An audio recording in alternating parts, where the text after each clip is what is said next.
দেশি মুরগির মাংস কষা করে রান্না করব। আসসালামু আলাইকুম ভাই বোনেরা, আশা করি সকলেই ভালো আছেন।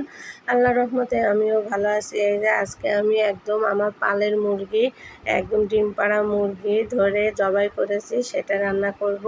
কুটে ধুয়ে বেছে রেখেছি। আর এই যে দেখেন, এখানে আমি পেঁয়াজ দিয়ে দিয়েছি, এলাচ দারচিনি দিয়ে পেঁয়াজটা ভাজি করে নিয়ে এখানে দিয়ে দিলাম আদা রসুন বাটা, হলুদ গুঁড়ো, মরিচ গুঁড়ো, স্বাদ মতো লবণ, সব কিছু দিয়ে মশলাটা বেশ কিছুক্ষণ অফ ক্যামেরায় কষিয়ে নিয়েছি। নিয়ে এই যে ধুয়ে রাখা মুরগির মাংসটা দিয়ে দিচ্ছি। আর মুরগিটা তো দেখতেই পাচ্ছেন কত লোভনীয়। আর দেশি মুরগির মাংস খেতে তো খুবই ভালো লাগে।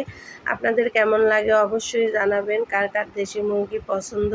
আমার স্বামীর তো খুবই পছন্দ। আমার বাচ্চারা তেমন একটা খায় না, কিন্তু আমার স্বামী খুবই পছন্দ করে। তার জন্যেই আজকে মুরগিটা জবাই করেছি। এই যে দেখেন, কথা বলতে বলতে কিন্তু আমি অফ ক্যামেরায় অনেকক্ষণ কষিয়ে নিয়েছি। কষিয়ে নিয়ে এখন আমি ঝোল দিয়ে দিলাম। আর ঝোলটা আমি খুব কমই দিলাম, কারণ আমি কষানোর মাধ্যমেই সিদ্ধ করে ফেলেছি। আর এখানে যেহেতু আমি কষা কষা করে ফেলবো, সেই কারণে ঝোলটা কম দিয়েছি। এই যে দেখেন, ঝোলটা কমিয়ে আসছে। আর এখানে আমি জিরা গুঁড়ো দিয়ে দিলাম, দিয়ে রান্না হয়ে